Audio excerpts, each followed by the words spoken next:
In this universe, all rots. In this universe, one must rot to survive.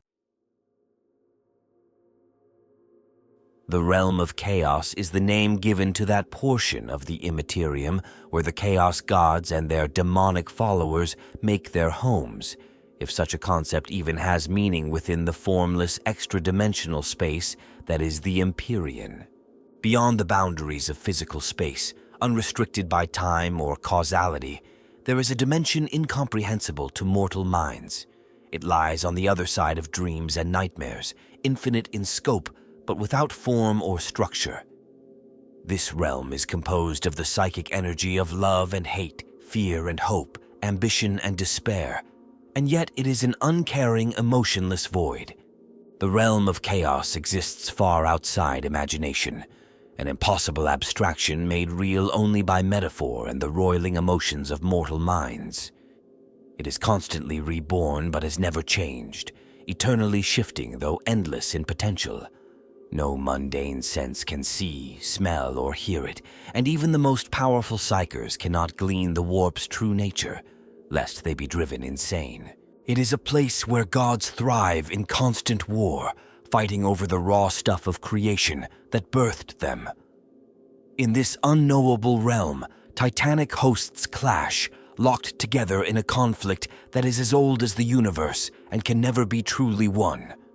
Vast demonic armies rage and scream, each warrior formed only of the psychic energy of emotion, and each driven onwards by the whims of their dark creators. Sometimes this dread realm shatters its boundaries and spills into the territory of mortals in so-called real space.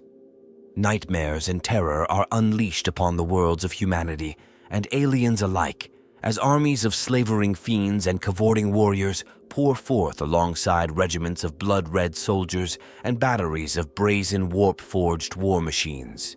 While the skies burn with magical fire and rivers of blood drown ravaged cities, the hosts of the dark gods slaughter and maim all in their path, feeding upon the souls of their victims. The realm of chaos has been made manifest, and there is no escape. In the immaterium, the psychic reflection of similar thoughts and emotions from sentient beings in real space gather together like rivulets of water running down a cliff face. They form streams and eddies of anguish and desire, pools of hatred and torrents of pride.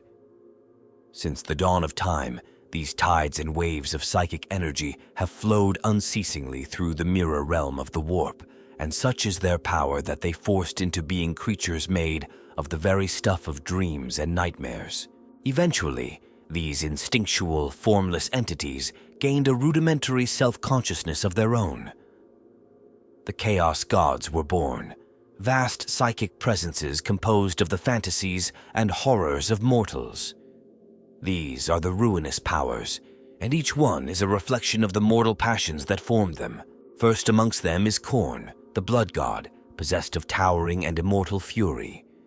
Tzench, the bizarre and ever-changing architect of fate, weaves powerful sorceries to bind the future to his will, whilst great Nurgle, the lord of decay, labors endlessly to spread infection and pestilence.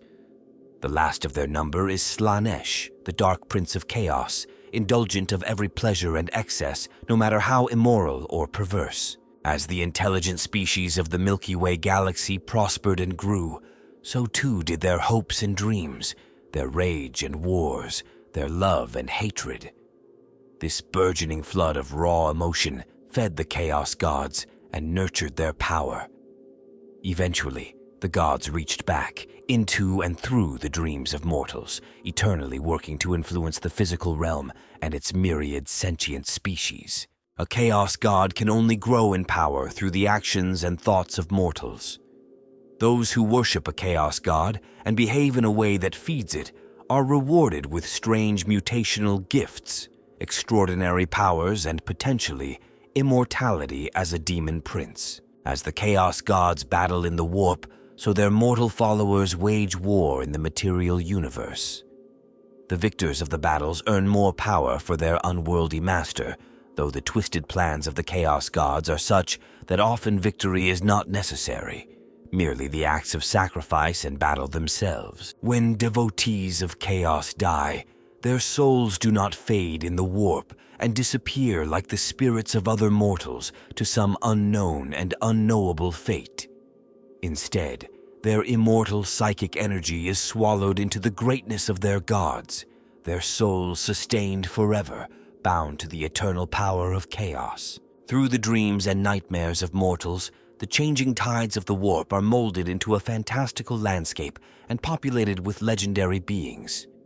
Timeless and ever-shifting, this psychic expanse is known as the Realm of Chaos, the Empyrean, the Warp, the Immaterium or Warp Space, depending upon which facet of its existence one is seeking to comprehend.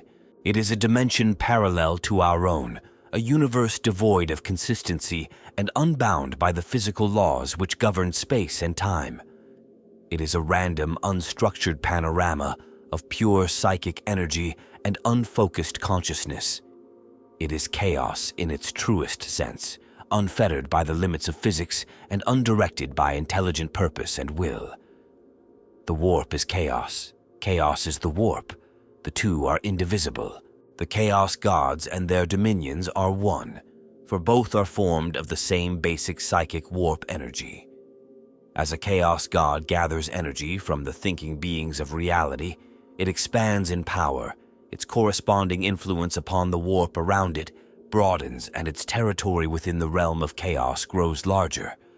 No two visions of these divine realms are ever the same, but all are founded upon the same fundamental themes and feelings. As extensions of the dark gods, the appearances of their domains are formed upon the same emotions that created their masters. Khorne's realm, the blood god's domain, is founded on anger and bloodletting. Tzeentch's lands, the realm of the Sorcerer, are scintillating constructs of pure and ever-shifting psychic magic. Nurgle's territory, the land of the Plaguelord, is a haven of death, decay, and regeneration, and Slaaneish's dominion, the Dark Prince's realm, is a paradise of damning temptations and hedonistic pleasures. Though realm and god are as one, the Chaos Gods each have a form that embodies their personalities and dwells at the heart of their territories. Surrounded by their attendant demons, the Chaos Gods watch over their realms, seeking any disturbances in the pattern of the warp that signal intrusion or opportunity. The warp has no physical dimensions, and the realm of chaos is without limits or true geography.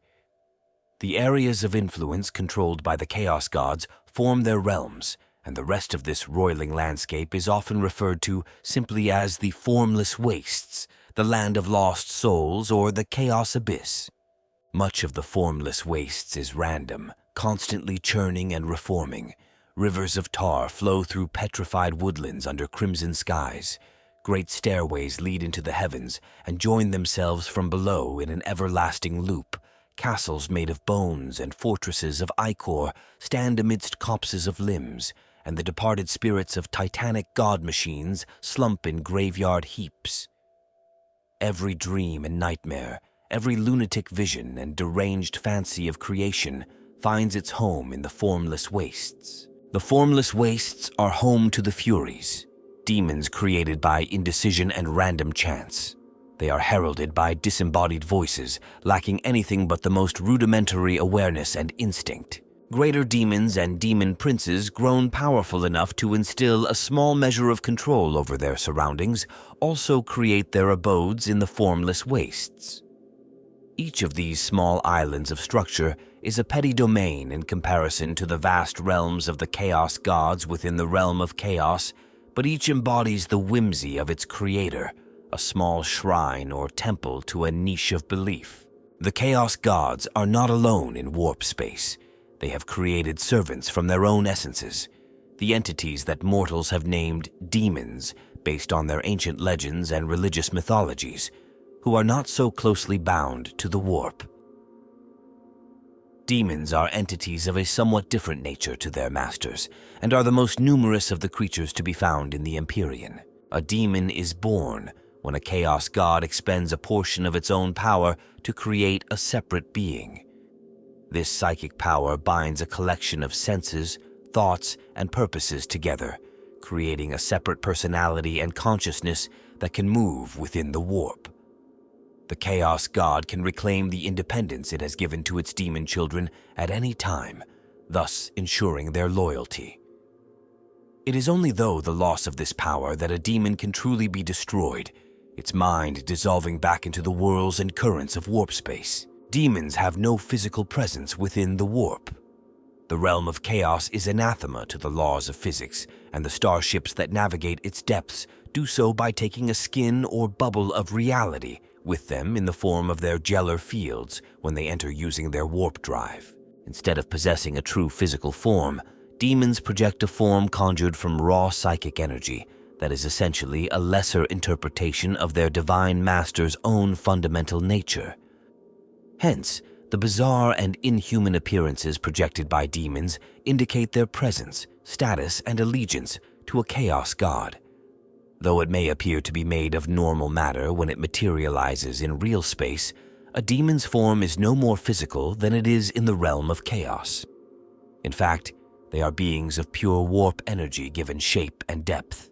When manifested in the material universe, demons have particular invulnerabilities and weaknesses, as well as many strange powers derived from their warp-born nature as psychic beings. Slaying a demon's physical projection does not kill it, but only severs its presence in reality. Its true essence in the warp remains unharmed. When a demon is killed in the material universe, it is banished back to the warp. If not simply reabsorbed by its creator as punishment for its failure, it must remain there to regain its strength that it eventually might manifest itself again. Legend has it that a demon banished in this way cannot return for 1,000 Terran years and a solar day, though it is of course impossible to prove such a belief through study, and the concept of time itself is meaningless within the warp. The slight to a slain daemon's pride is considerable, however, and the demon is forced to endure the mockery of its fellows until it can return to corporeal form and avenge itself. The most powerful demons will call upon any servants and tributary lesser demons to help them achieve their revenge. If it has many allies, it may also request their aid, though all demons are cautious in doing so. Such favors must inevitably be returned, and no demon welcomes the dominion of another creature, be it mortal or demonic. The realm of chaos is not merely the home of the dark gods. It is also their battlefield, the arena for the great game of supremacy over creation. The chaos gods are constantly at war with one another, vying for power amid the immaterial planes. Despite their myriad differences, the great chaos gods have the same goal: total domination of the universe. Such absolute power cannot be shared, especially amongst the divine. With the ebb and flow of psychic energy within the warp, the power of a chaos god expands and contracts, and their realm will shift accordingly. For long periods, one god may dominate the others, fed by its own success, leeching its foes' psychic energy for its own growth. Ultimately, the other gods will ally against the dominant force and through combined efforts reduce it in power until another of their number rises to prominence. This pattern is played out again and again through eternity. No chaos god can ever truly be victorious, for without the great game, the warp would become a still, unmoving emptiness, as it was before the birth of sentient life in the universe. When the gods war, the immaterium trembles and warp storms rage across the galaxy. Within the realm of chaos, hordes of demons are sent forth to do their master's biddings, and the lands of the gods strain and heave at each other in physical assault. Possessed of personality and intelligence, the demons of a chaos. God aspire to draw favor from their master and often launch their own attacks into the domains of rival demons. The armies of the chaos gods pour from one territory to another, and each reflects their master's nature. Khorne's demons advance as a great legion accompanied by blaring horns. Beneath brazen banners, the whips of roaring monstrosities urge on rank upon rank of bloodthirsty foot soldiers.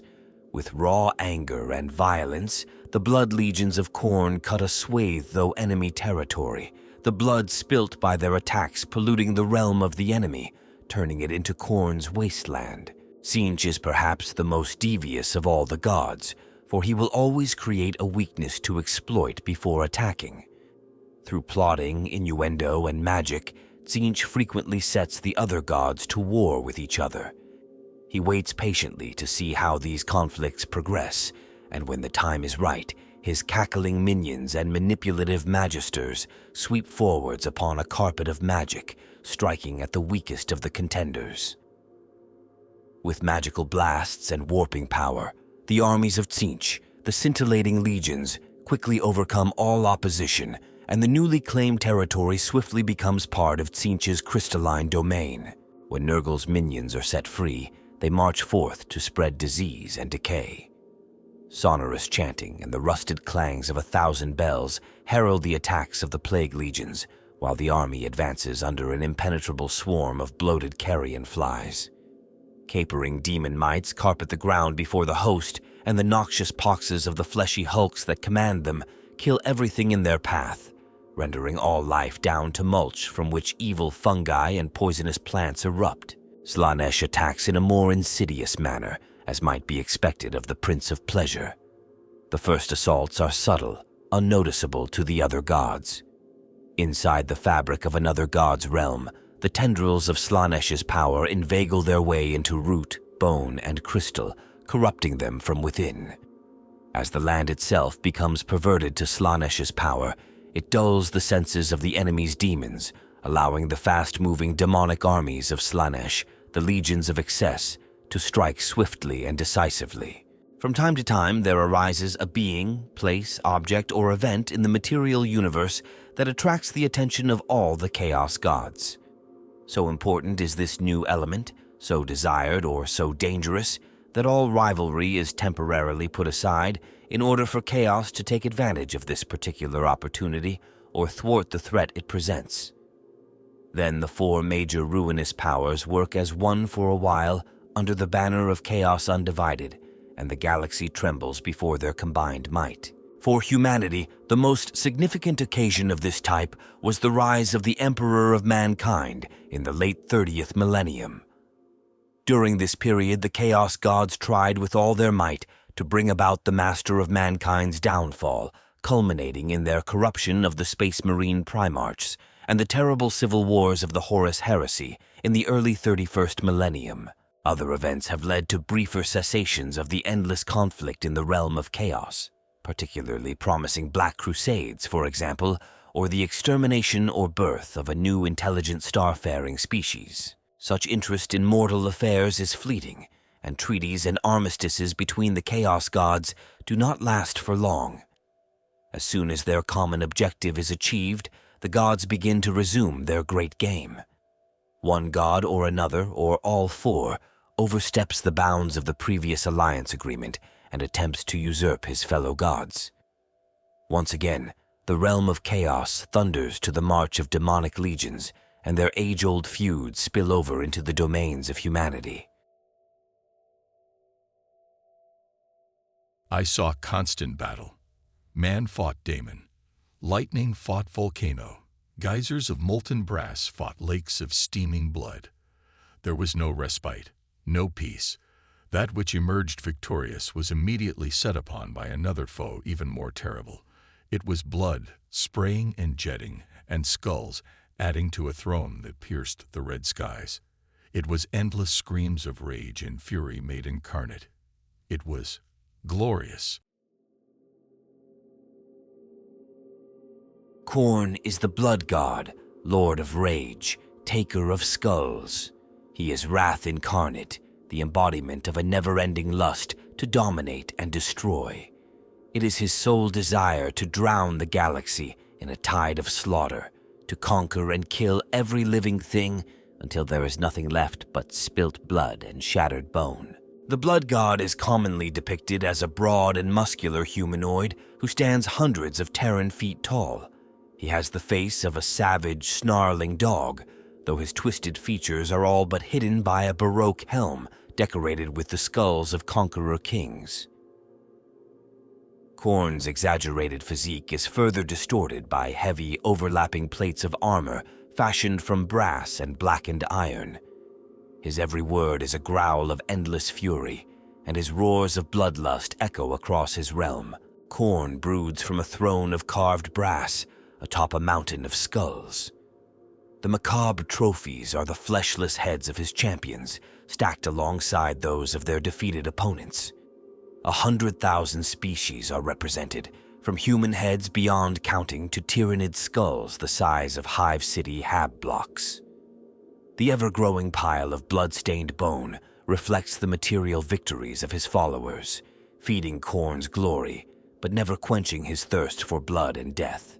At Khorne's side rests a great two-handed sword, a legendary blade capable of laying waste to the substance of worlds with a single blow.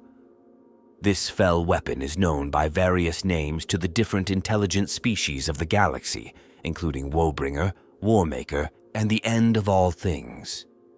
It is said that when Khorne takes up his sword, a single sweep can cut through reality itself, allowing Khorne's demonic legions to spill forth into the materium. The code of Khorne is simple: blood and more blood. His only temple is the battlefield, his sole sacrament the spilled blood of nations. Consciously or not, all warrior cultures pay him homage with their acts of murder and destruction, from the head-hunting tribes of backwater feral worlds to the planet-conquering warbands of the World Eater's Chaos Space Marines. Every single life taken in anger increases the blood god's power. He looks well upon those warriors who slay their friends and allies, for they prove their understanding of a greater truth. Khorne cares not from whence the blood flows, only that it flows. Friends or enemies, all the dead are equal in the eyes of the Lord of Battle. Those Khornate devotees who let a single solar day pass without committing an act of bloody-handed slaughter inevitably incur the blood god's displeasure. Though the demon-filled battlefields of the blood god's domain, Khorne's home in the realm of chaos, are many, and each is vast beyond reckoning, there is more to this blasted crimson wasteland than just blood-soaked plains populated with warring demons. Violence and despair are constant traveling companions for any unfortunate soul cursed to briefly wander there. Each foreboding hellscape leads to another, more grim than the last. At the heart of it all, Khorne watches from its skull throne, surveying its lands and pitting its forces against any convenient foe, be they fellow demons or foolhardy invaders who seek to wage a doomed war on the Lord of Battle. The Blood God's domain is a realm unlike any other.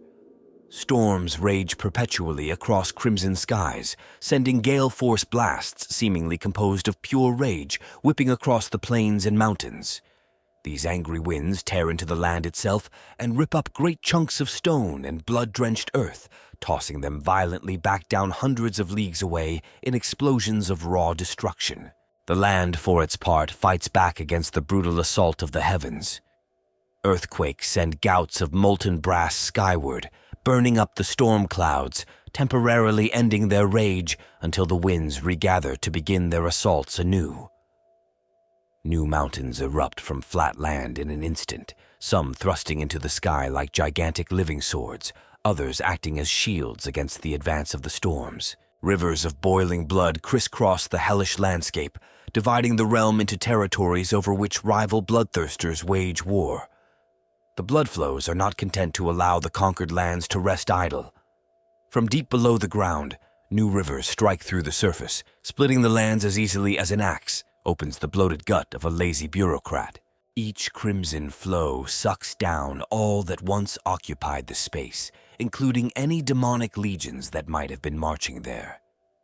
As with its war against the sky, the land retaliates, pushing the banks of the rivers to close in upon themselves.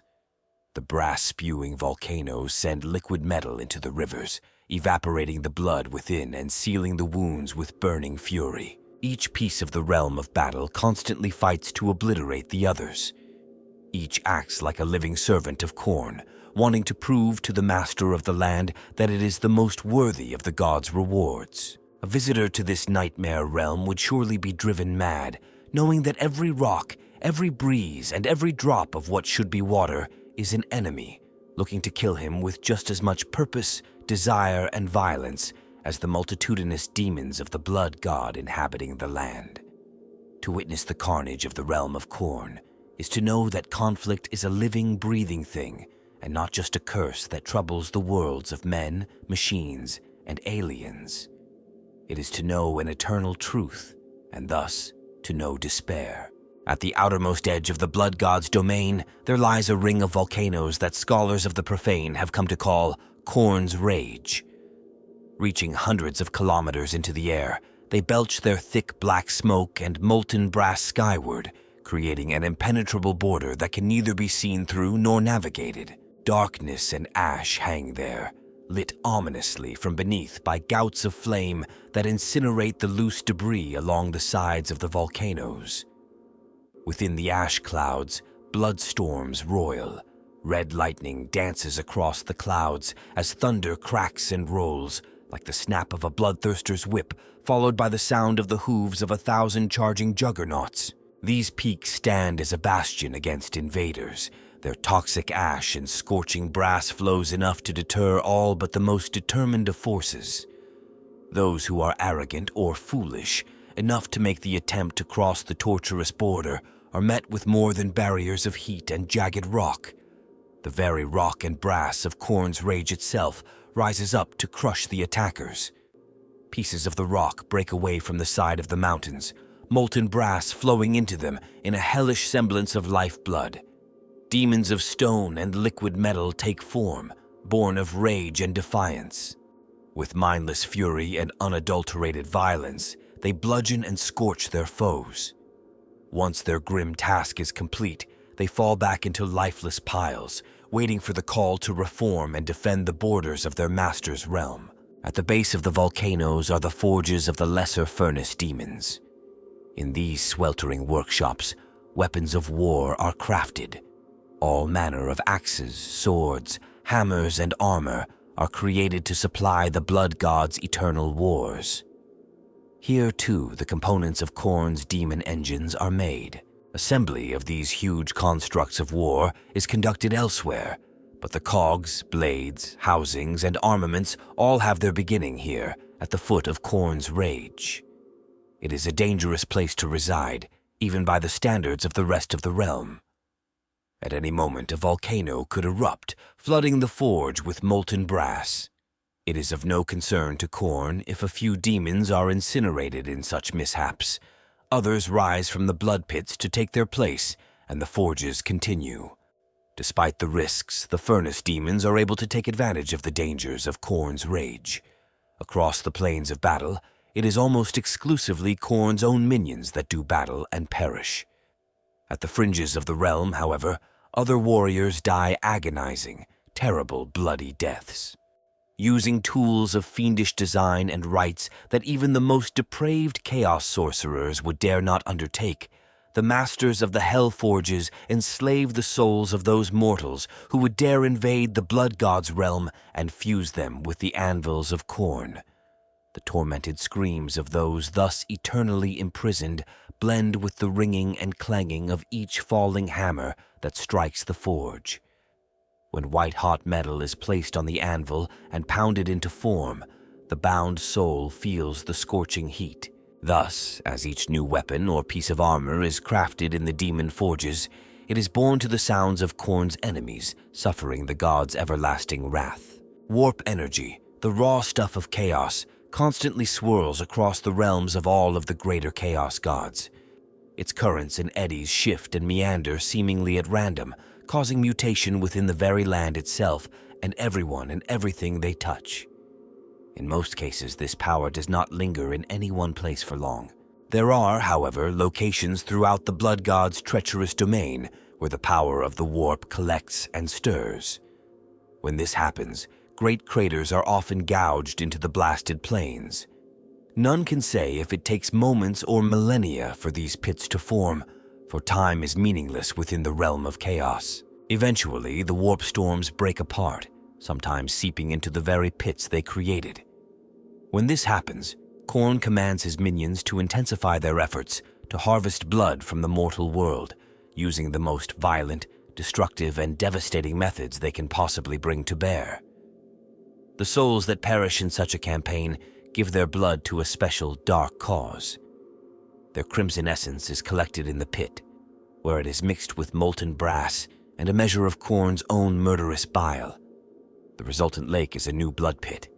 Tariguri, it is from the blood pits that new demons of Khorne arise. Bloodletters, furnace demons, and many lesser fiends steadily emerge from the warp and bile-infused blood, ready to do their master's bidding. The soldiers that vomit forth from that pit will be charged from the day of their creation until the day they fail their master in combat with claiming more blood to refill their pit. Eventually, a pit goes dry, but without fail, soon after it does, a new storm begins to brew, restarting the cycle of bloodshed, dividing one region of Khorne's realm from another like jagged crimson scars on the scorched land are the rivers of blood. These kilometers-wide flows are filled with the blood of those who have fallen in service to Khorne, be they victims or followers. Nearly all blood that is shed on the god's behalf on the mortal plane finds its way to these sanguine canals. The blood itself is hot to the point of boiling. Steam made of vaporized blood hangs in the air all along the length of the rivers, creating a palpable red cast to the regions through which they run. Gigantic bubbles rise to the surface, carrying with them occasional remains of something that was unfortunate enough to have fallen into the river. As the bubbles burst, globules of steaming hot blood launch hundreds of feet into the air, coming back to the ground and landing on the shores in splatter patterns that often resemble the spray of an opened artery. Thousands of blood rivers cut through the land and end up emptying over a bleak precipice kilometers high, plunging downward in waterfalls of gore. The lake that forms at the base of the wall is larger than any ocean in the mortal realm and populated with creatures that cannot be. Leviathans of brass and bone swim through the lake, devouring all as they pass. Soaring above the lake, bloodthirsters fight with dragons of pure, solid blood.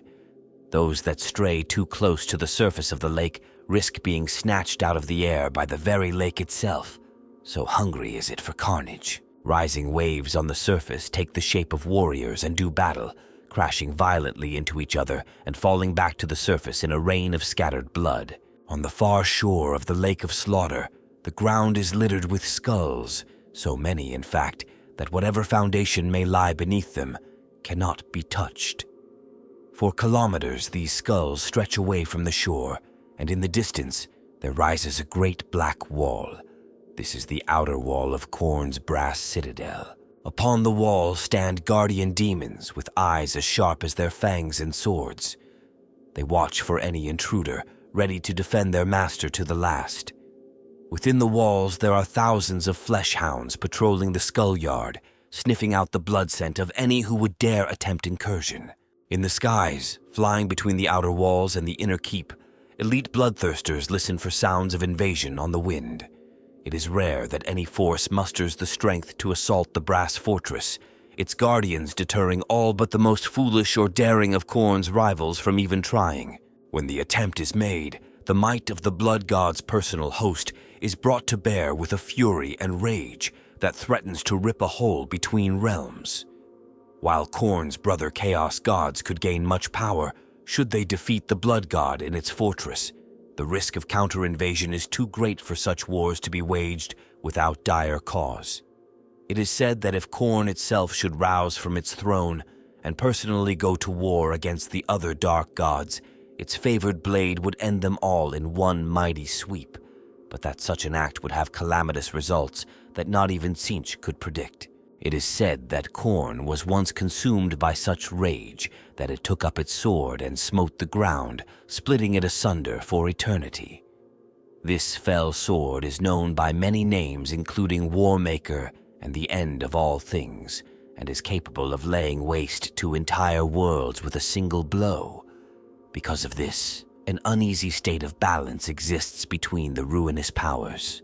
When Khorne does obliterate the invading armies of its brother gods, they do not exact retribution directly. When the threat is ended, Neither does Khorne press the advantage, but rather turns back toward its inner sanctum and reclaims its place atop the throne of skulls. Thus is balance maintained in the eternal great game. In the very center of the brass citadel, beyond the bastion stair and the 8 iron pillars, Khorne watches over all its minions from the god's seat on the throne of skulls. From there it commands its blood legions and mortal servants to bring war to the distant corners of the galaxy. Every victory it witnesses leaves it thirsting for more blood.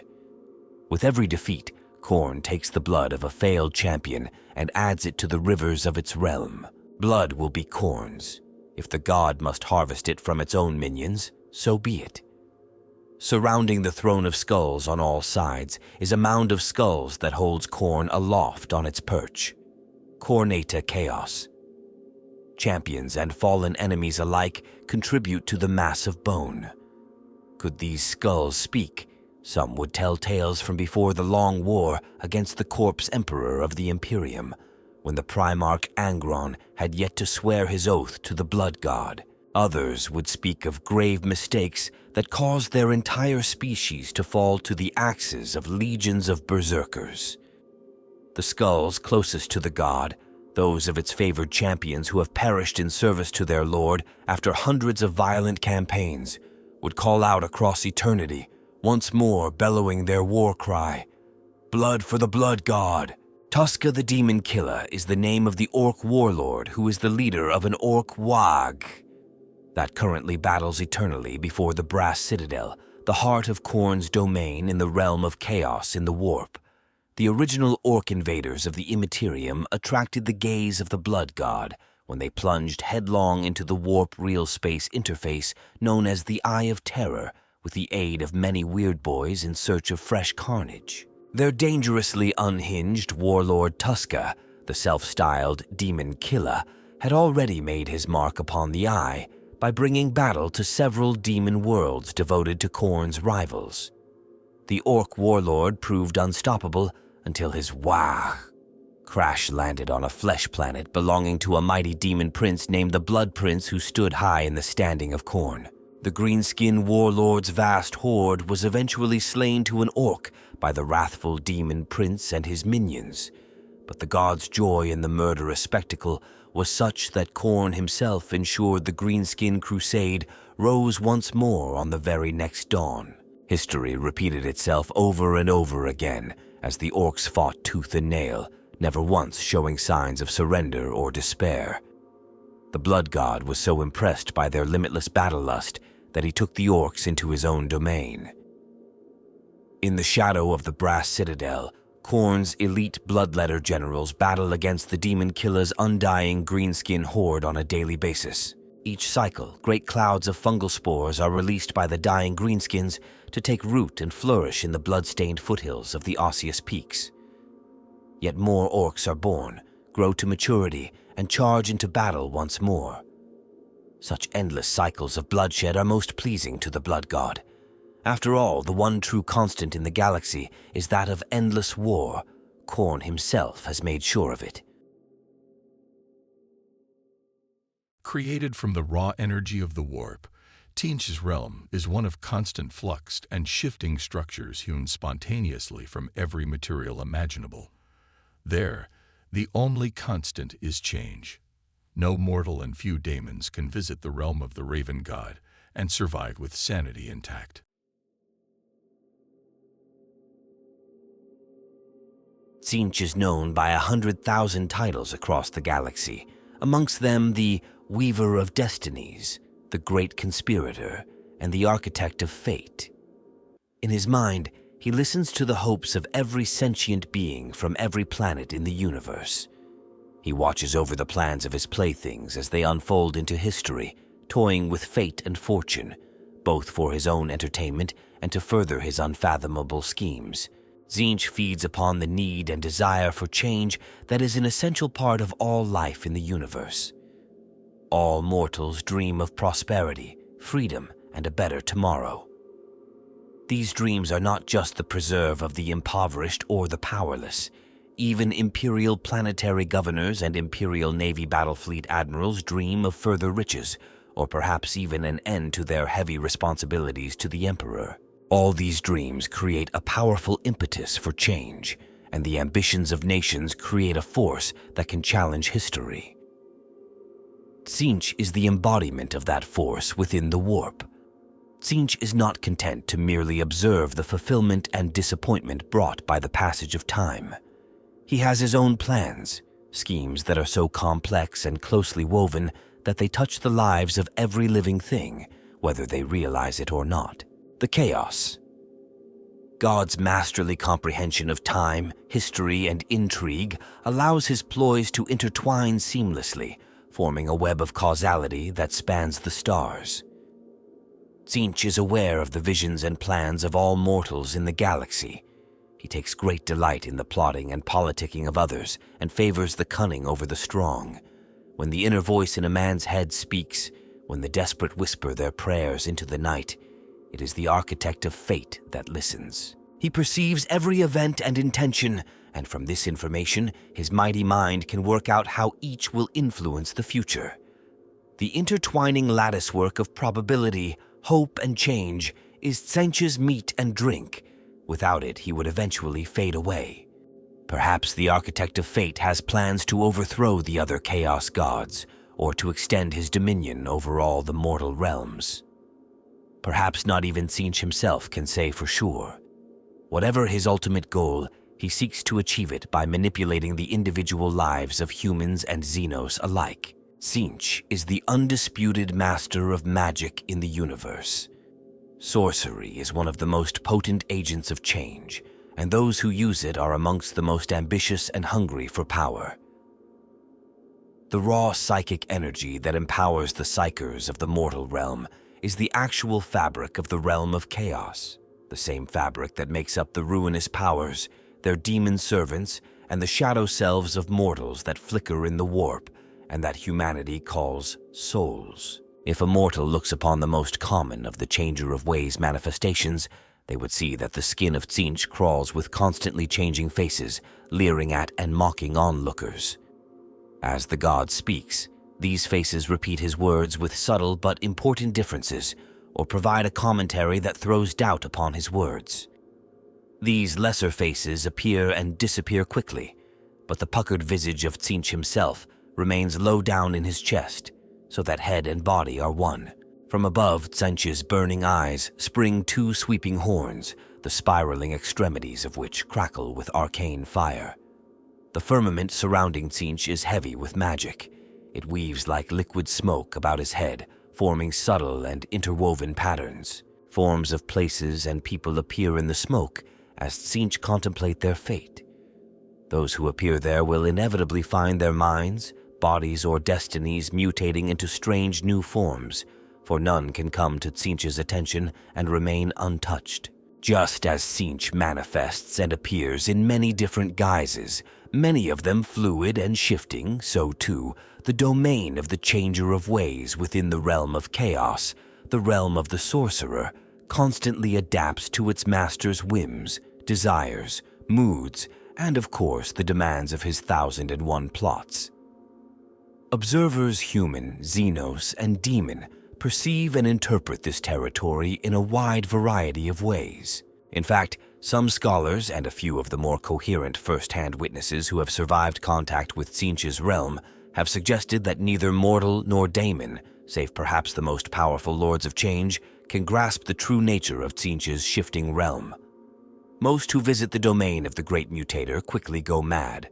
Those of exceptionally strong mind and strong will can perhaps interpret but one facet of the often crystalline landscape that, like Tzeentch himself, has an infinite number of faces. Many commentators suggest that the mortal mind can only perceive this world of warp energy wrought into something resembling solid form through symbols or metaphors, images created by the mind of the iron-willed in an attempt to make sense of pure chaos and constant change. In fact, many commentators rely on paradoxical metaphors even to describe the process of perceiving Tzeentch's realm itself. Sculpting with fog, describing a dream as it occurs, singing silently, painting with mist, and the like. The great ocean of the warp, is a sea of madness and insanity, and Tzeentch's realm is the concentrated essence of such things given form. In spite of the constantly changing nature of the domain of the architect of fate and the limited capacity of the mortal mind to perceive and comprehend it, certain common views have emerged from the extant descriptions of Tzeentch's realm. Some observers claim that an enormous crystalline labyrinth dominates the landscape, sitting upon an iridescent plateau, a luminescent plain shimmering like a polished, mottled opal. Passages in this maze appear, dissolve, merge, split, and change direction seemingly at random.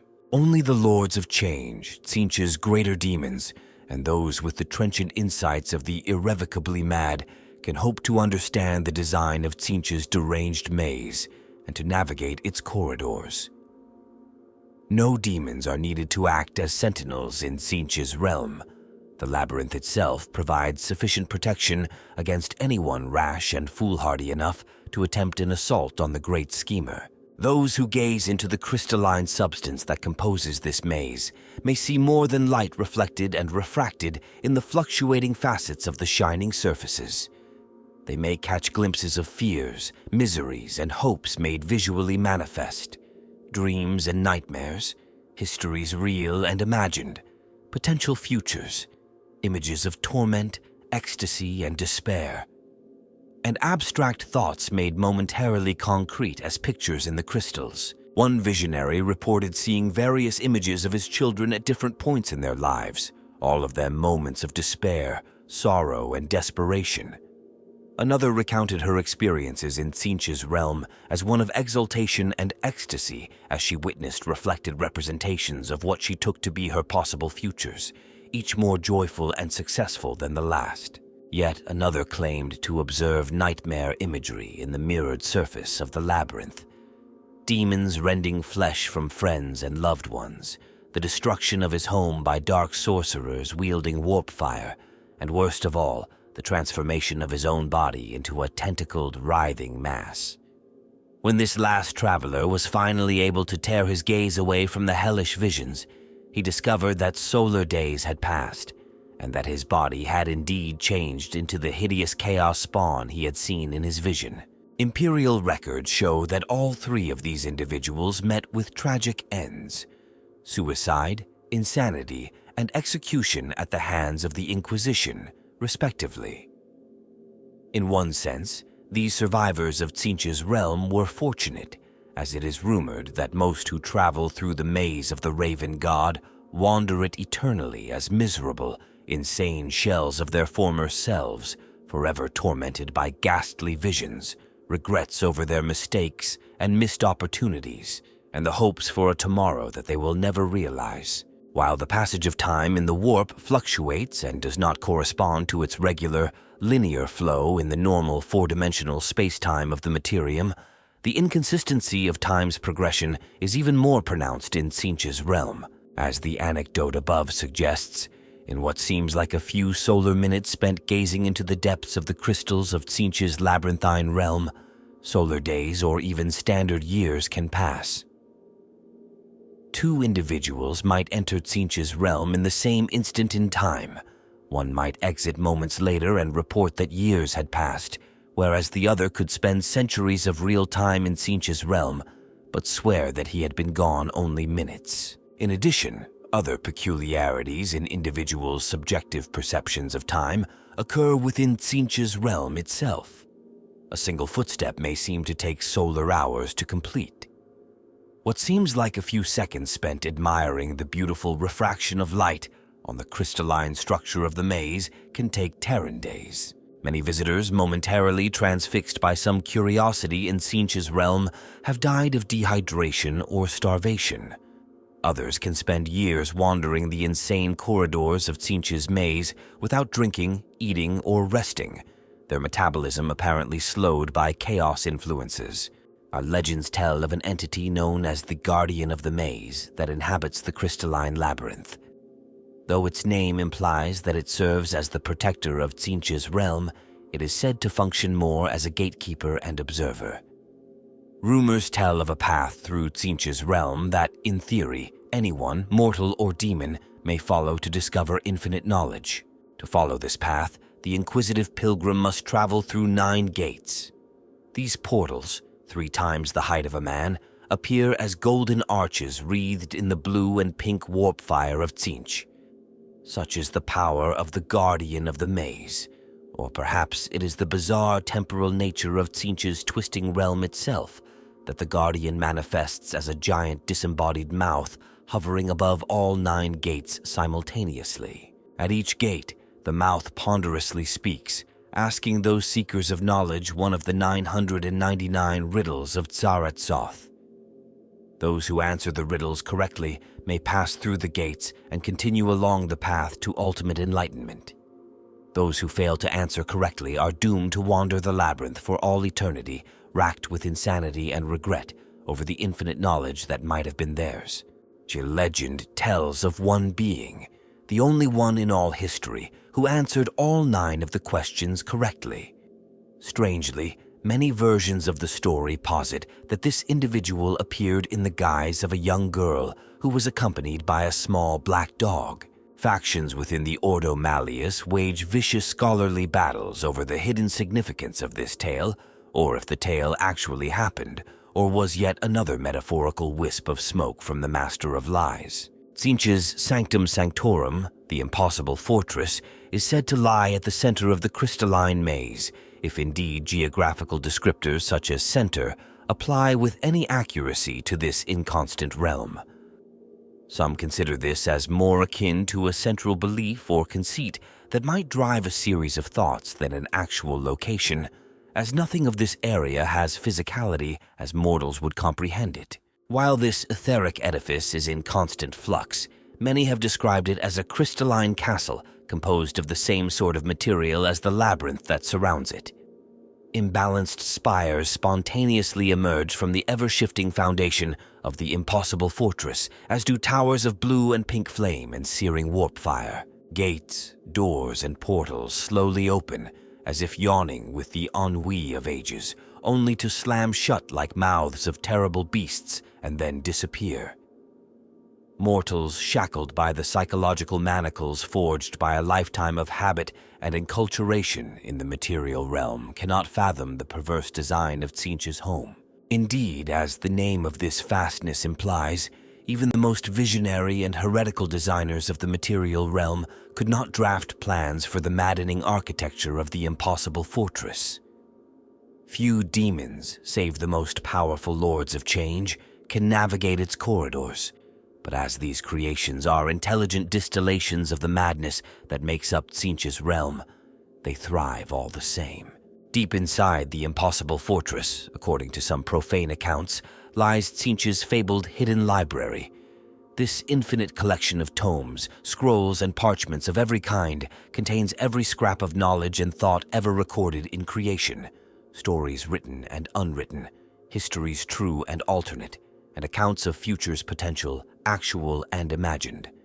Many of the volumes are so weighty with knowledge that they gain a sentience of a kind and spend centuries chattering to passers-by, arguing with one another, rewriting themselves, and then reorganizing their placement accordingly. Magical chains of warp flame help to protect the books and bind them in place. Horrors serve as grotesque librarians and work tirelessly to reshelve the works, catalog the collection, and maintain what passes for order in the impossible fortress, though as the concept itself is anathema to the great mutator, no mortal could possibly fathom such a design.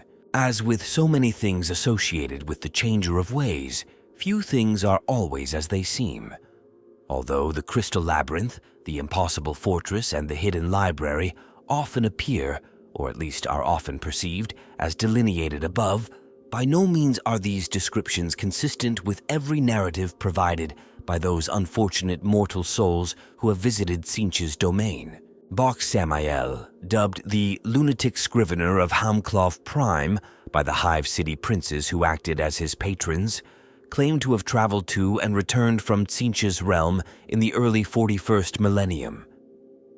Samael attested that he saw nothing but a bleak hill on which a single leafless tree stood. De Lassadiel, the heretic illuminator of Phelan X, who was later executed for heresy, described Tzeentch's realm as a barren desert landscape, populated by deformed, headless humanoids that continually split and reformed into new bodies. In this universe, all rots. In this universe, one must rot to survive. Nurgle is the great lord of decay and the master of plague and pestilence.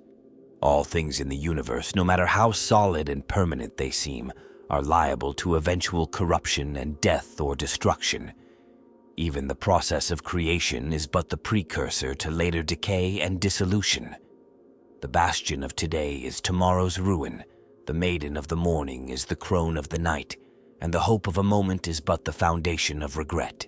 Though he is the creator of every infection and epidemic to have ever swept the universe, Nurgle is not a morose purveyor of despair and gloom, but a vibrant god of life and laughter. In death, there is life. Upon the decay of the living untold numbers of bacteria, viruses, insects, and other carrion feeders thrive. All life feeds upon other life to exist, and from every plague grows new generations, stronger and more virile than those who came before. Regeneration comes from decay, just as hope springs from despair. The greatest inspiration comes in the darkest moments. In times of crisis, mortals are truly tested and driven to excel. To understand what might otherwise seem contradictory or even perverse in nature, one must first comprehend that which Nurgle embodies. On the one hand, he is the Lord of Decay, whose body is racked with disease. On the other, he is full of unexpected energy and a desire to organize and enlighten. The citizens of the Imperium know full well that their lives will end one day, and that many of their number will live with disease or other torments in the meantime. Yet they drive this knowledge deep into the corners of their minds and bury it with dreams and ceaseless activity. Nurgle is the psychic embodiment of that knowledge of mortality and the unconscious, fearful response of all sentient beings to the knowledge of their own ending. He is the hidden fear of disease, decay, and death, the gnawing truth of mortality, and the power of defiance that it generates. Nurgle himself takes the form of a titanic flesh hulk riddled with decay and pestilence. His gigantic carcass is bloated with corruption and exudes an overpowering stench that gnaws the mind.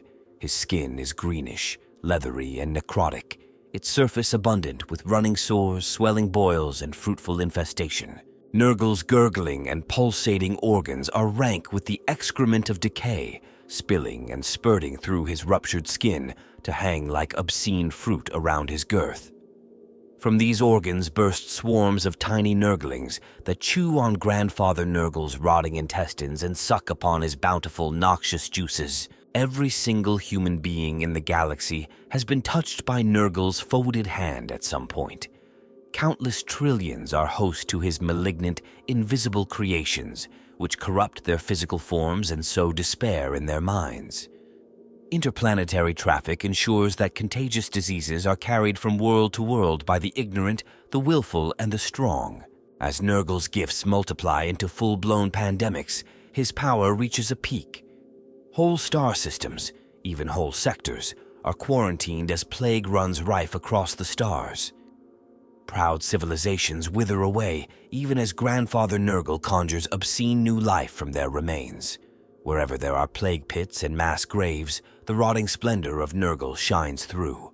Despite his consistent generosity, only an enlightened few truly embrace Nurgle's greatness among humans and aliens. Yet his worshippers exist in numbers enough to ensure that his demon servants access the material dimension wherever plague abounds. This is just as well, for of all the Chaos Gods, it is Nurgle who most appreciates the personal touch. In the realm of Chaos, the home domain of Nurgle, the land of the Plaguelord, often better known as the Garden of Nurgle, is no ordinary garden. Perhaps it is not really a garden at all, but the mortal minds that contemplate the manifested will of the Plaguelord must attempt to make some sort of sense out of what they have seen or heard about in whispered tales. They must place it in some sort of relatable context that they can consider without going insane. the same tomes and other forbidden texts that have attempted to describe the Lord of the Land himself have, for the most part, agreed that the idea of Nurgle's realm being a perverse, deadly, and yet strangely beautiful garden best puts chaos into terms they can fathom. Like a normal garden, the domain of Nurgle is home to a bewildering array of flora and fauna, all interconnected and supporting the whole. Beds of bright blue shovel-petal plants dig themselves up and leave the dirt in which they grew so that plague-bearers can plant new skull seeds in the rich loam. As the skull seeds grow and blossom, they attract bounding, stomping, over-exuberant beasts of Nurgle that mistake their fruits for the heads of new playthings.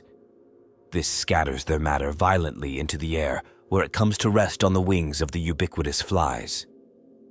Slowed by the sticky pulp of the splattered plants, these insects become easy prey for other flying creatures that ingest them as they soar through the rot-choked air. Unbeknownst to the predators, bloatflies are carriers of many of Nurgle's experimental diseases and other creations. With their innards thus infected, these predators sicken, vomiting the contents of their guts all across the garden as they fly about and eventually explode in showers of life-giving flesh and blood. This bounty of mutated and mutilated tissue falls into new areas of the garden beneath, decaying into compost and starting the cycle of life and death anew. Though the Garden of Nurgle does share certain commonalities with gardens and jungles on planets in real space, it still is not a worldly garden in any sane sense. A visitor in this bizarre and perilous realm doesn't walk from this place to that. They experience what needs to be experienced.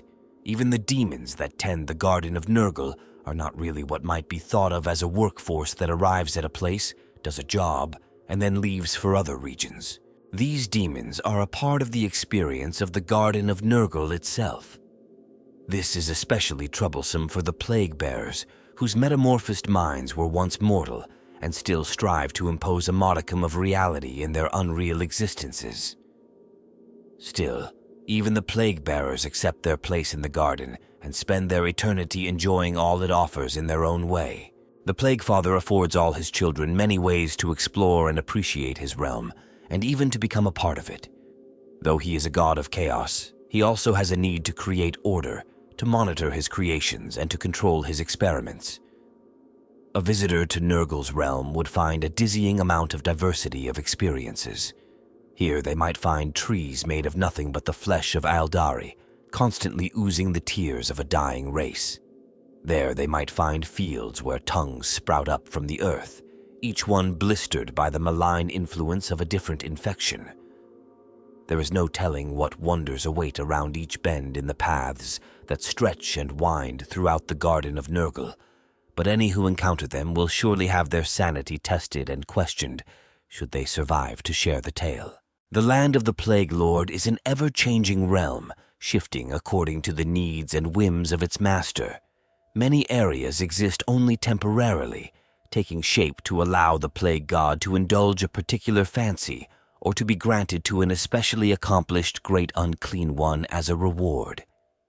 Even so, the legends hint that some aspects of this foetid domain remain relatively constant.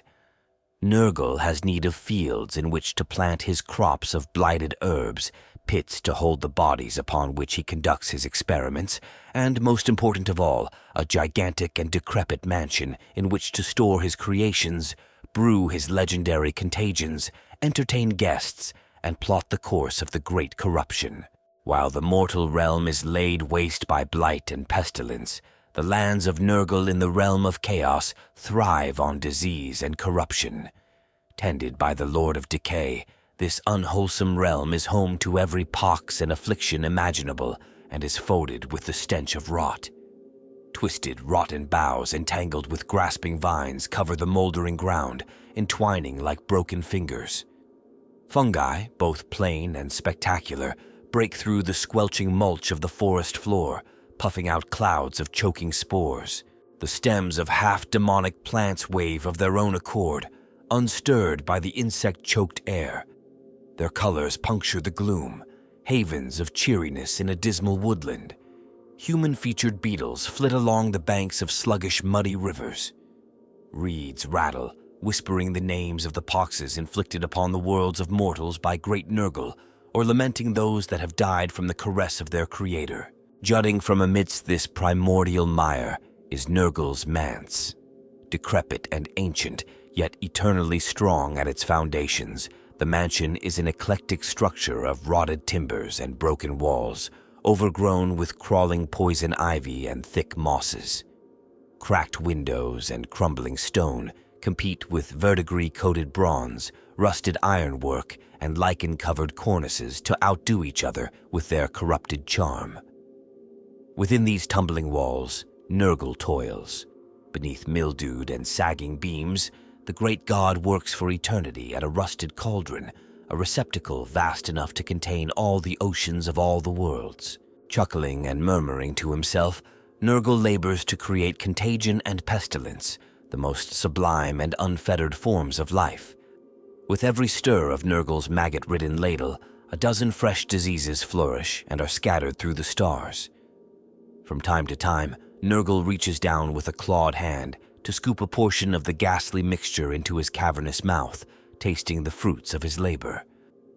With each passing day, he comes closer to brewing his perfect disease, a spiritual plague that will spread across the extent of the universe and see all living things gathered unto his rotting embrace. Dwarfed by their mighty lord, a host of plague-bearers are gathered about Nurgle. Each chants sonorously, keeping count of the diseases created, the mischievous Nurglings that have hatched, and the souls claimed by the Lord of Decay's putrid blessings. This hum drowns out the creaking of the rotten floor and the scrape of the ladle on the cauldron, so eternal in its monotony that to hear it is to invite madness. When Nurgle's diseases wax strong in the mortal realm, his garden blooms with death's heads and fresh filth, encroaching upon the lands of the other Chaos gods. War follows, as Nurgle's adversaries fight back and the plague-bearers take up arms to defend the Morbid forest. From such war springs more of the richness of life and death, of triumph over adversity. Though Nurgle's realm will eventually recede again, it will have fed deeply on the fallen, and will lie in gestate peace until it is ready to swell throughout time and space once more. There is a house of decay at the center of Nurgle's garden. Its racked and twisted structure creaks and groans under the influence of baleful toxic winds. Shutters cling just barely to window frames, only half filled with broken panes of filth-covered glass. Sewage drains spill forth beetles, maggots, and twisted centipedes, with only tongues for their bodies and human fingers for legs. Paint continually cracks and peels away from the wood beneath, yet the house never loses its gray-green hue. Along the roof, hundreds of chimneys bellow out dark clouds that, upon close inspection, are composed of millions of floating, buzzing flies. All around this house, trees made of bone bear fruit that rots even as it swells. The leafless boughs of these ancient trees provide shelter for demonic birds that sing the funeral dirges of any unwelcome visitor. It is a house of pestilence, rot, and death.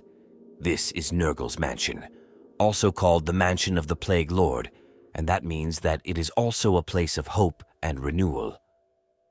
There can be no explanation for the strength that keeps this structure from collapse, save that it is the dwelling place of the Lord of all, whose boundless energy, sense of eternal purpose, and limitless joy for his work finds perfect peace with the inevitability of decay. Nurgle himself often sits in a massive chair just to the side of the mansion's front door.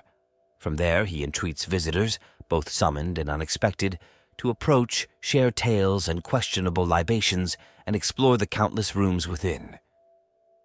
Inside the vast structure, a guest could easily become lost.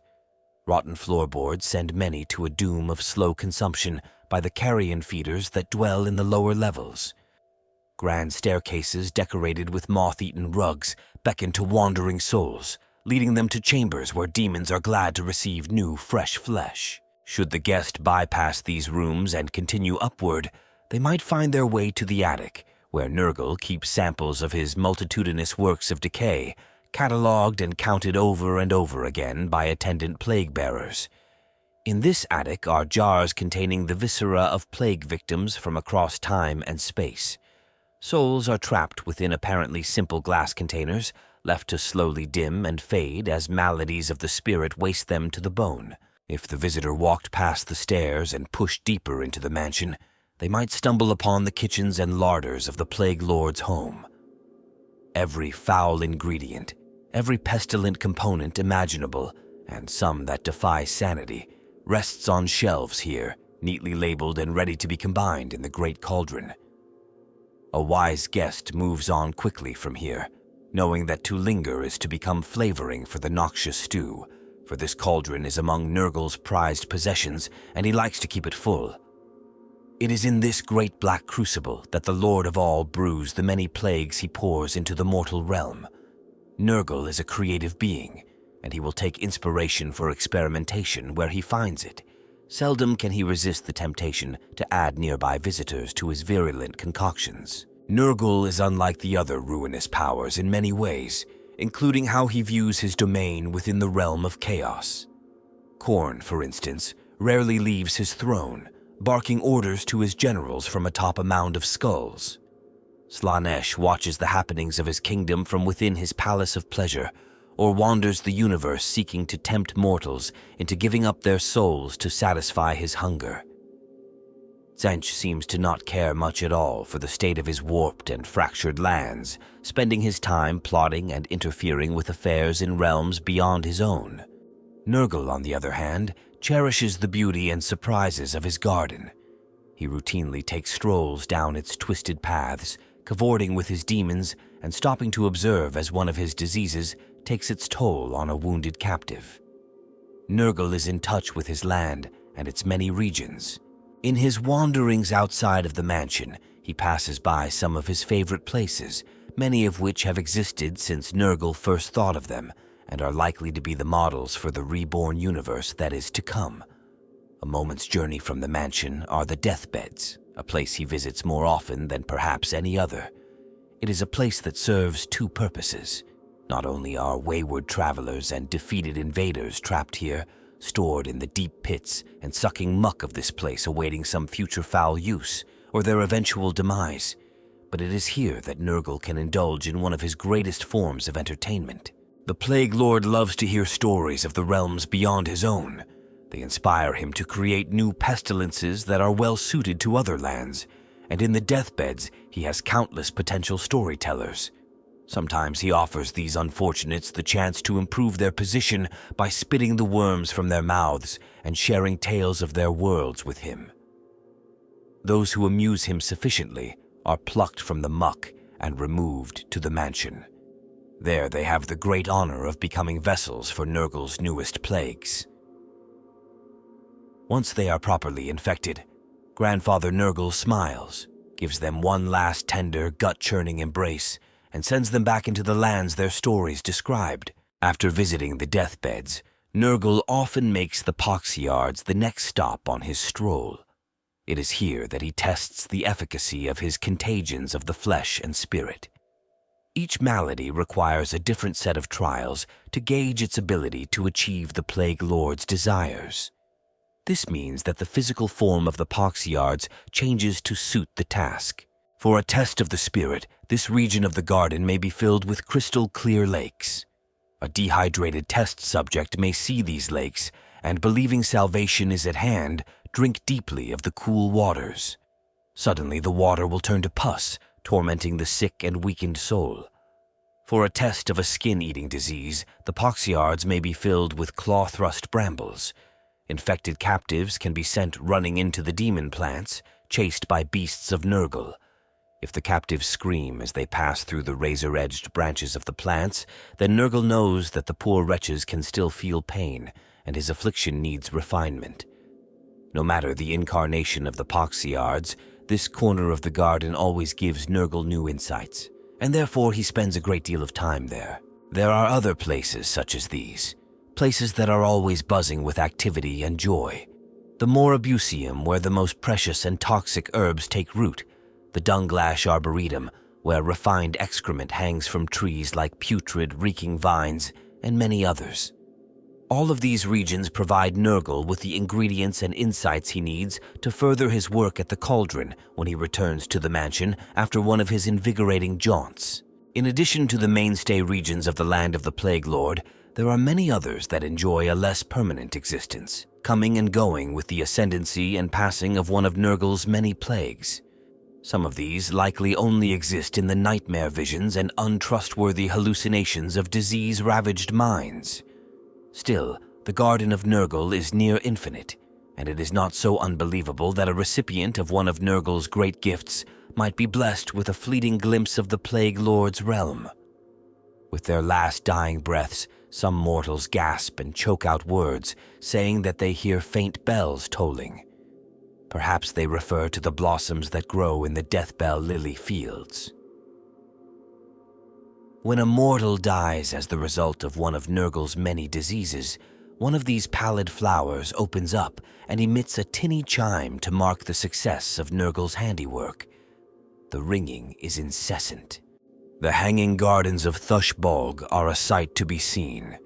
This remote slice of Nurgle's realm was given to the great unclean one Thushbolg as acknowledgement of his use of a choking plague to wipe out an orc infestation on Hurax, a planet that Nurgle coveted. To commemorate his victory and to demonstrate constant thanks to his lord for his reward, Thushbolg used his own intestines to hang every single orc from the colony in the trees of his domain. There they dangle and rot, slowly dying but never quite finding release. Plague-bearers toss organs from the bodies of disease victims into sorting pools, making it easier for them to count the numbers that have died from each ailment. Beasts of Nurgle frolic in fields where planted spines yield crops of dementia-inducing foodstuffs. Nurglings cackle with glee as they roll down hillsides that form spontaneously when great unclean ones vomit up regiments they consumed thousands of standard years ago. The land of the Plaguelord is a wondrous place filled with vitality, mirth, and experiences beyond mortal comprehension. It is a playground for the minions of the Lord of Decay, a laboratory for his work, and a comforting home for a god that knows his realm is the shape of things to come. The Eldari believe that when Slaanesh, the Lord of Pleasure, awoke in the early 30th millennium, their gods were destroyed outright. Yet there is one myth upon a single craft world that tells of how the maiden goddess Isha was not slain by the Dark Prince and absorbed by Slaanesh like the rest of the Eldari pantheon after his birth during the fall of the Eldari. Slaanesh vanquished her as he had all of the other Eldari gods within the warp, but only took her prisoner rather than absorbing her energies outright. What foul purpose Slaanesh had in keeping Isha alive, none amongst the Eldari now know, but the Prince of Pleasure was ultimately denied his spoils. For some reason, Nurgle, the Plaguelord, waged war against Slaanesh to rescue the Eldari goddess. Why Grandfather Nurgle intervened is unclear, although some Eldari scholars believe that one of the oldest of the major Chaos gods wanted to give the youngest amongst them a good lesson about his proper place in the order of things. What is known is that Nurgle's demonic forces proved victorious, and he took the Eldari goddess back to his domain in the realm of chaos. A goddess of fertility and rejuvenation and a god of decay seemed an odd pairing, but Nurgle came to adore his new companion like no other being in the universe. Yet the adoration of a chaos god is a strange thing, for Nurgle shows his affection in cruel ways. Nurgle keeps Aisha imprisoned in a rusted cage in the corner of his cauldron chamber within his personal manse. It is there that he keeps the cauldron where he mixes the elements that create all of his plagues and pestilences. When the plague god creates a particularly pleasing brew, he forces Isha to imbibe the putrid mixture, watching with building excitement for the symptoms of his latest contagion. Though, as the goddess of healing, Isha can cure herself of the disease's ravages, the speed with which she is free from its grip allows the Plaguelord to evaluate his creation's virulence.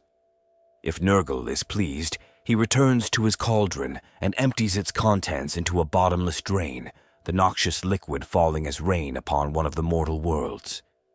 If the concoction does not meet with Nurgle's approval, He gulps down the contents of the cauldron, vomits it back into the pot, and starts afresh. While the Plaguelord is busy at his cauldron, Isha accepts her lot stoically and fights back against the Lord of Decay's evil in the same way she once fought against Cain, whispering the cures to these new diseases into the universe so that mortals might know them and resist the hideous designs of Grandfather Nurgle. Very few mortal eyes have beheld the land of the Plaguelord. Its swamplands constantly wheeze a fog of supernatural diseases, and living beings cannot endure so much as a single breath of its repugnance. Only Nurgle himself can spare visitors from his garden's toxic affections. When he is expecting company, he will open a path through the gurgling fungus fronds with a single magnanimous gesture. Trespassers are viewed poorly in Nurgle's domain, as the seers of Lugganath found to their cost.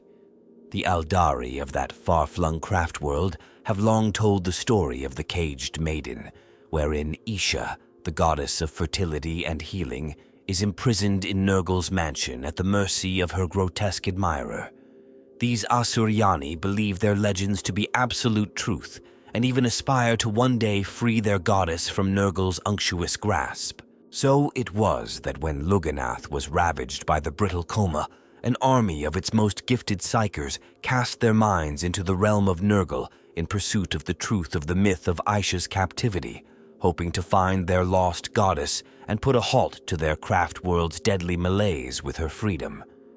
They knew that they would almost certainly die in the attempt, but believed that their souls would ultimately be drawn back into the glittering spirit stones of their comatose bodies. Once safe in their crystal afterlife, they could impart Isha's message to the spirit seers and lift Nurgle's curse from their homes. At first, their astrally projected forms appeared to be able to pass through the grasping foliage of Nurgle's garden with ease. Their ghost helms kept them as insubstantial as spirits, and their rune-shielded minds cut through the dismal vegetation, for they were sharper than any corporeal blade.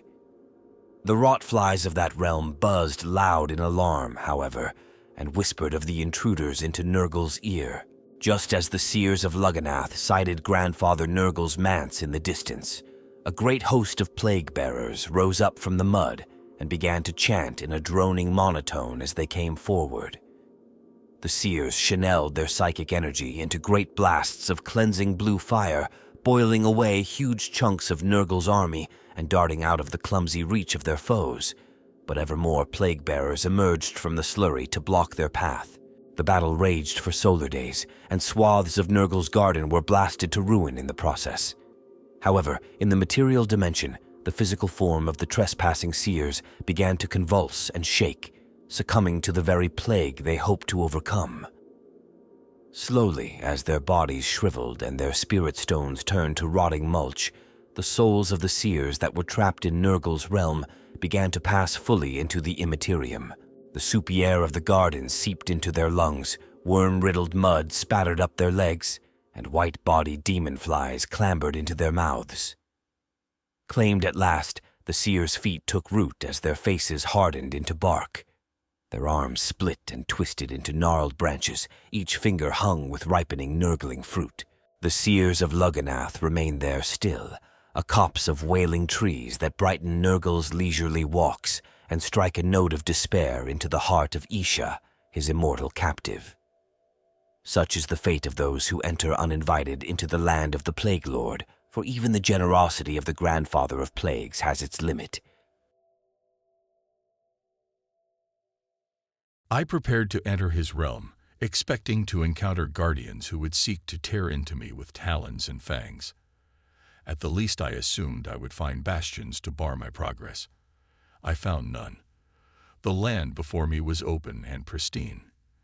Its fields shimmered like gold, and its forests bore fruits of sapphires and emeralds. I took a step into this place, and instantly knew I was lost just as surely as if I had been impaled on a debtor's spike.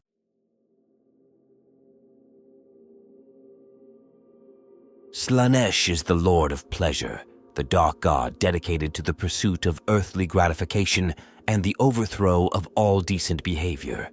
He is the god of obsession, the master of excess in all things, from gluttony to lust to megalomania. Wherever mortals are ruled by their own unquenchable desires, the Dark Prince of Chaos is there in the shadows, whispering, tempting, and feasting on a banquet of souls. Slaanesh was given life by the immorality and hubris of the ancient Aeldari Empire. As their empire reached its zenith, the Aeldari became lost in their own decadence, for they experienced sensation and emotion to a far greater degree than any other intelligent species of the galaxy. The capabilities of their highly advanced technology meant that the Aeldari did not need to labor or wage war. Instead, they were able to dedicate their lives to whatever idle pursuits took their fancy. Over several generations, this indolence came to rule and pervert their spirits. In the Immaterium, the collective psychic reflections of their indolence and extreme immoral hedonism caused a new chaos god to stir, beginning in the 25th millennium of the Terran calendar. Created by one species' pure dedication to indulgence, the first motes of what would become Slaanesh began to coalesce. The dormant Slaanesh fed upon the unchecked collective psyche of the Aeldari, drawing on their lusts and ambitions, their artistry and pursuit of excellence in all things. In turn, as Slaanesh grew, its nascent dreams trickled into the minds of the Aeldari and fueled their desires, pushing them ever onwards towards their eventual doom. Eventually, the Aeldari civilization devolved into little more than pleasure cults dedicated to every act of physical, mental, and spiritual fulfillment. Blood stained the statuary of their plazas as crowds of drug-addled maniacs sated their violent desires in the streets of the Aeldari homeworlds. On one particularly depraved night, the debauchery reached a terrible crescendo that tore out the heart of the Aeldari Empire and left it ravaged beyond recovery. The fall of the Aeldari in the early 30th millennium was signaled by the psychic birth scream of Slaanesh, a tsunami of emotion that heralded the Prince of Pleasure's arrival in the realm of chaos. The psychic implosion caused by Slaanesh's birth swallowed hundreds of worlds at the heart of the Aeldari Empire in what is now the Imperium of Man Segmentum Obscurus, killing billions of Aeldari in a single instant and devouring a great section of the galaxy in the process. Such was its ferocity that it overwhelmed the barrier between the material and the immaterial, forming the massive permanent warp rift, later named by humanity the Eye of Terror. Rampant and hungry, Slaanesh devoured the minds and souls of the Aeldari, and across the galaxy, that ancient species was almost wiped out. Only a relative few Aeldari survived Slaanesh's birth feast. Most of the survivors that remain have become sworn enemies of the Dark Prince, and yet a few of them have formed isolated cabals, the Drukhari, that still behave as their ancestors did, perversely following the downward spiral of excess. That is how events are viewed from the chronology of the material universe. In the warp, things are different, for the Immaterium is not bound by linear four-dimensional time, and events do not occur in a strict sequence of cause and effect. As his rival gods reckon it, Slaanesh has always existed in the warp, and yet has never existed at all. Some say that is it impossible for mortals to look upon the divine face of Slaanesh without losing their soul to him, for all who see it become willing slaves to the whims of the Dark Prince, embracing his ways with wild abandon. The mere knowledge of Slaanesh's existence can cause a world to topple into corruption and hidden depravity, a fact which drives the Inquisition's paranoia and willingness to sacrifice so many civilians at even the slightest hint of corruption. Slaanesh is unique among its brother gods. It does not try to keep others out of its home in the realm of chaos, the Dark Prince's realm. It invites them in. Through a series of tests of the will, it defends its gleaming palace against assault. Those that dare the Dark Prince's realm risk becoming trapped in its warped delights for eternity. Tales such as that of the heretic Cardinal Wogalta, recounted above, describe this palace of Slaanesh, also known as the Palace of Pleasure, as sitting at the center of the Dark Prince's empire, surrounded by 6 other domains arranged in concentric rings. Each ring holds different temptations for those who wander through it, imploring them to succumb to the pleasures it offers. Temptation is a weapon just as powerful as a chainsword or bolter. traps can be sprung to eliminate the weak and dim. The bodies of those who succumb to the myriad temptations of the Dark Prince's realm are consumed by the land itself, or turned into statues that beautify the view for others. The souls of these lost and damned unfortunates feed Slaanesh's insatiable hunger. It invites them in so that they might sustain the god and its realm. Those who pass early tests may catch Slaanesh's eye, giving it some amusement for a time as it watches them resist, only to inevitably lose themselves to one seduction or another.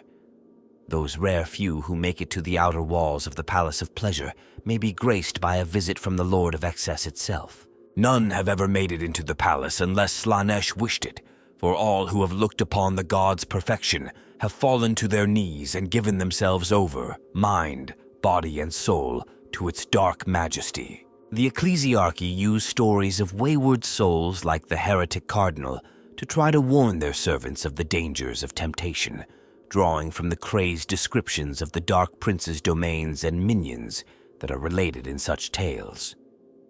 It matters not if these accounts have any basis in real experience, or if they are purely mad ravings brought on by fever or drugs.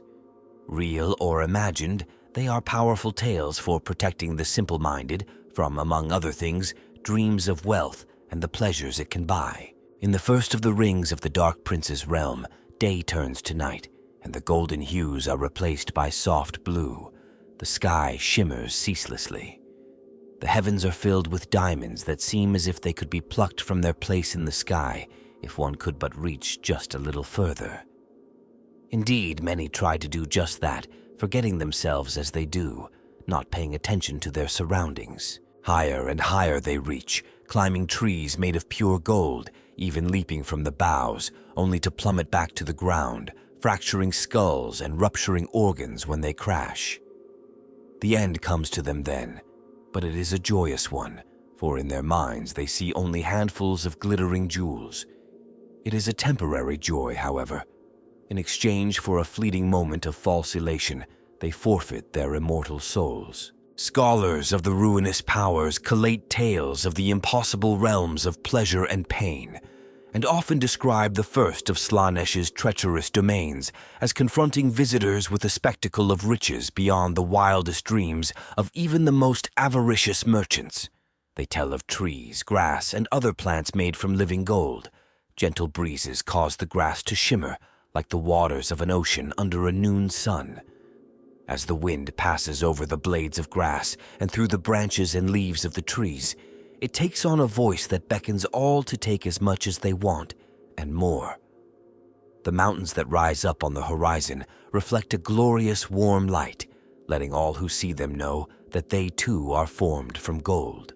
Pathways through the fields are paved with cobblestones not of granite or shale, but of ruby and emerald.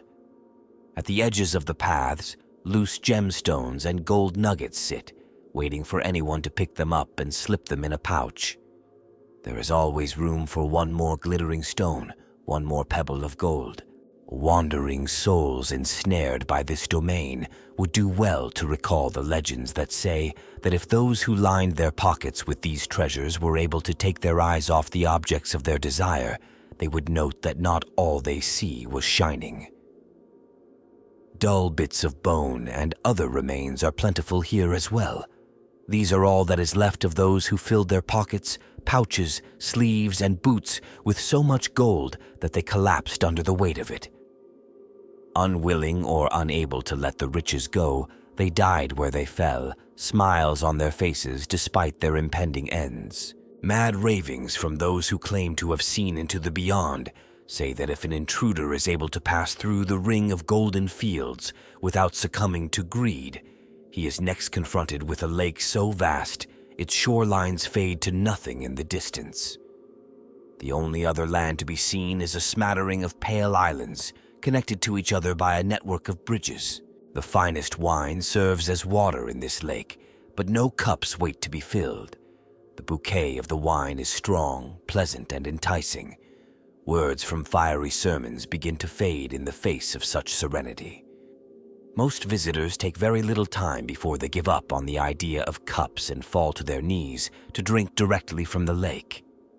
Heads swimming with delightful intoxication, many continue to drink until they slip into the waters and sink below the surface, never to be seen again. Those who are able to lift their heads from the wine cast their gaze more closely on the islands and see them for what they are: hunched giants holding aloft great tables heaped with extravagant feasts. Exotic fruits, rich breads, and meats of every kind are present. Swimming to these islands is perilous, and many whose senses have become wine-addled sink beneath the waves, joining the countless others who have slipped beneath the carmine liquid. For the ones that make it, the reward is astonishing. Each bite is better than the finest meal they have ever experienced. Each morsel is a decadent delight for the tongue. Faster and faster the wayward consume the food. The voracious eater forces handful after handful down their throat. In their blind need to consume, they do not notice that some of the meat comes from carcasses with an all-too-familiar form. Even if they were to somehow stop forcing food into their own stomach long enough to recognize the fate that awaits them, they could not stop. Given completely over to gluttonous indulgence, the mortal only stops eating when their body fails, and they finally collapse into the feast, awaiting the next hungry diner. There is perhaps no easier way to corrupt a mortal than to appeal to their carnal instincts. Entire imperial libraries are filled with tales of lurid corruption on one side and manuals with instructions for fighting it on the other. In his heart, a preacher knows that his congregation is most likely to fall because of the indulgences of lascivious desire than from any other temptation. The Dark Prince surely knows this as well, and it is why the legends say it fills the third ring of its domain in the realm of chaos with visions, sense, and experiences that overload the mind and body of anyone who makes it this far. Rich fields of pleasingly textured grasses fill this ring, lit with teasing golden hues. Soft tents made of spun dream threads reflect visions gleaned from the deep subconscious of those who gaze upon them, forming sinuous corridors so narrow that a traveler cannot help but brush up against them and feel their cloying embrace. From one vista to the next, visitors travel through a series of decadent tableaus, each more twisted and inviting than the one before it. The crude flesh dens of the underhives, or the elegant shadowed parlors of the hive spires cannot present anything close to what the Lord of Endless Delights offers. Demon and mortal bodies entwine until they become one. Forms so beautiful, they are difficult to look at lie couchant, beckoning. Resisting is all but impossible. The sights and sounds of the offered pleasures are sufficient to enthrall most who see and hear them. The assault on the senses does not end with these things, though. The air hangs heavy with an intoxicating musk so rich and pervasive that it penetrates the flesh of all who pass through it, quickening the heart and opening the senses further than thought possible. Thus stimulated, flesh becomes hypersensitive to even the most gentle breath of air or tender caress. Scents waft from braziers in which smolder the embers of an incense that triggers memories of amorous encounters of the past. A mortal in this state is easy prey for the purveyors of delights that surround them. Closing in on their now willing victims, demonettes offer comforts with softly voluptuous flesh, kisses from razor-fanged mouths, and embraces from piercing claws. Within the ranks of the militaries of every star-faring species, talk of glory is common. Troops are motivated to achieve more than they believe they can by speeches from commanders who exhort the ranks onward to glorious victory. When battles are won, the returning heroes are held high and showered with praise and adoration. This effect on the hero can be profound. More is possible, he thinks. More can be achieved. More glory can be his. Insidiously, this can also lead to fears of letting it all slip away, of failure and derision. In these thoughts, a path to Slaanesh is laid at the feet of the hero. This path is not restricted to the military. Leaders of government, churches, and cults all seek approval as well. Even fathers want their children to look up to them. The path described in the heretic cardinal's confession is crowded with wayward souls, a path that leads to the fourth circle of the Dark Prince's realm. For each visitor here, the experience is unique, though there are commonalities for many. Massed throngs may greet a soldier, cheering his name and erecting statues in his honor. Planetary governors may see themselves establishing such complete order that they gain control of an entire star system. Whatever the scenario presented to him, the victim of these visions finds it incredibly difficult to pull themselves out of the pleasant dream. Unlike the dreams experienced when a person sleeps, these illusions do nothing to seem impossible. A soldier has seen others elevated and has been trained for acts of glory. Histories are filled with tales of governors who have carved out greater realms among the stars. These and more offer solidity to the visions encountered, drawing the dreamer farther and farther into illusionary depths. Only self-doubt gnaws at some, and these are the ones who break free. When they do, the dream shatters, revealing, if only for an instant, a vast plain of black soot. Upon it, heaps of bones are buried beneath the bodies of millions of others, standing and lying in the burned ashes, still trapped in their individual delusions. The unsettling image flashes by in an instant, and the traveler is confronted by the traps of the next circle. When the corpse god of the Imperium created the Space Marines, legend has that he faced the difficult task of engineering a warrior that was eager to serve him through great deeds of heroism and by achieving the impossible in his name. At the same time, these soldiers needed to be humble enough to realize that victory earned in the name of the Emperor is not personal, that they are simply weapons to be wielded in his hands, unquestioning and obedient. As is known to those who have studied those ancient times, he failed. Legions rebelled, led by prideful primarchs who questioned the Emperor's plans and thought they could do better. All the while, the Prince of Chaos whispered encouragement in their ears, as it does to all visitors to the fifth circle of its domain, if the blasphemous tales are to be believed. What appears to be a grand forest with dense clusters of majestic trees that house secluded glades is, of course, a trap. The sound-baffling effect of the trees puts the mind in an introspective position. The long walk gives it time to wander. The glades are inviting and serene. In the center of each glade is a perfectly still pool that invites the traveler to sit and reflect upon their thoughts. As they stare into the pool, they recall their accomplishments and dwell on what more they could achieve. Sitting there lost in thought, the undergrowth of the glade begins to creep in on them. Thorny branches reach toward them. Strangling vines descend from the trees and gently coil around their neck. As they close their eyes and imagine themselves striking down legendary foes, conquering galaxy-spanning civilizations, or negotiating heavily favorable warrants of trade, the waters of the pool rise up and take the shape of whatever represents defeat for the dreamer. Sensing something is amiss, the ensnared visitor opens their eyes and is confronted by a vision of shame and defeat just before the branches and vines rip at their flesh and choke the air from their lungs. The sound of their final scream, stifled by a lack of air, is a delight to the Dark Prince. An incredibly small number of travelers resist the temptation to dream and are spared the torment of confronting their failings. They rise, exhausted by their trials, and pass into the sixth and final circle that stands between them and the Palace of Pleasure. Life in the 41st millennium is hard, short, and brutal. For many, each day is a struggle to simply survive to the end of the day. Even species that do not suffer the oppressive yoke of imperial rule are not without burdens. The Aldari, for example, must ensure that their craft worlds are supplied and ready to repel invaders, all the while haunted by the knowledge of the terrible fate that can await them should their souls fall to she who thirsts. Still, bodies need rest. Surely any wanderer who has made it to the last of Slaaneish's defensive rings must be weary, and especially deserving of repose, even if only for a moment. Upon emerging from the delightful torments of the previous 5 circles, anyone who could resist the seduction placed before them at this point would surely become legend.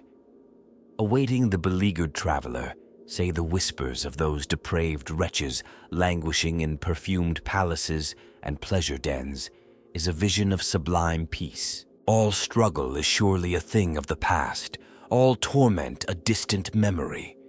Here is a beach of softest sand, warmed by the rays of a golden sun. Gentle breezes push scattered clouds through a perfect azure sky.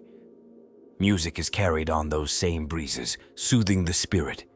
The ground itself rises up and caresses the body of the weary wanderer. Cherubs begin to remove armor plates and burdensome belongings. Coalescing from the salted mists of the waves that break upon the shore, figures with placid features and soothing hands approach and rub tired muscles. The memories of an arduous journey fade into nothingness. Peace is the wanderer's at last.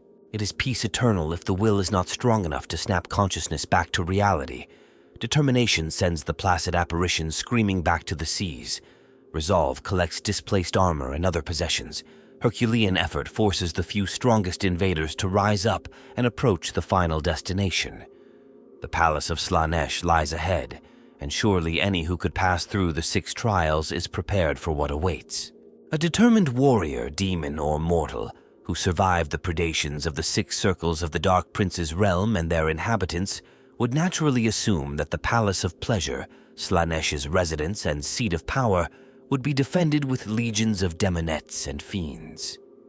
Surely his keepers of secrets would confront any invader that made it to the Dark Prince's abode.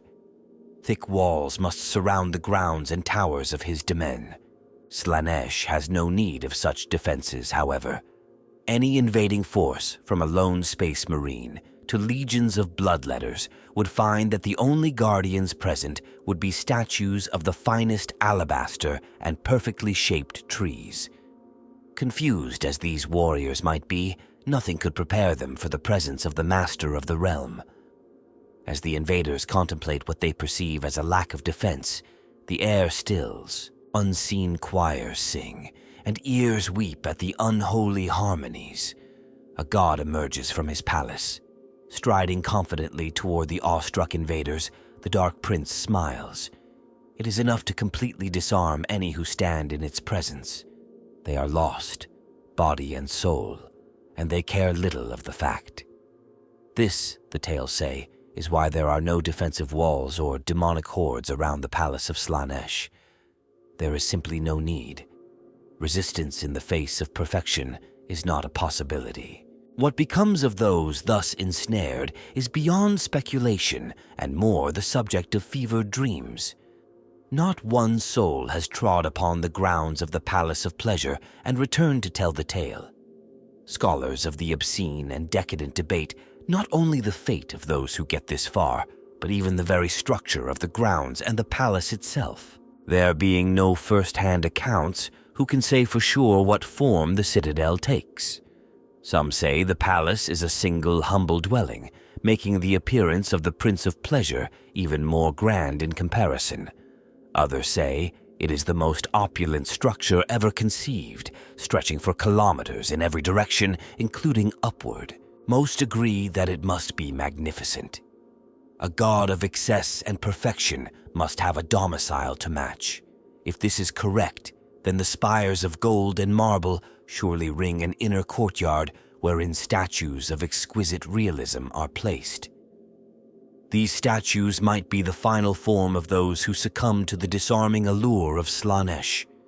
If so, then their faces would bear a countenance of absolute joy. These statues would capture forever the perfect moment of grace that one would surely feel in the presence of perfection. It may be that the only inhabitant of the Palace of Pleasure is Slaanesh itself. Perhaps no demons of any kind are required to embellish its inner sanctum. Or it may be that the palace is filled with life, a den of iniquity where decadence unrivaled is played out eternally. Regardless, it is the seat of power for the Lord of Pleasure, the Master of Painful Delights, the Prince of Obsession. It is home to Slaanesh.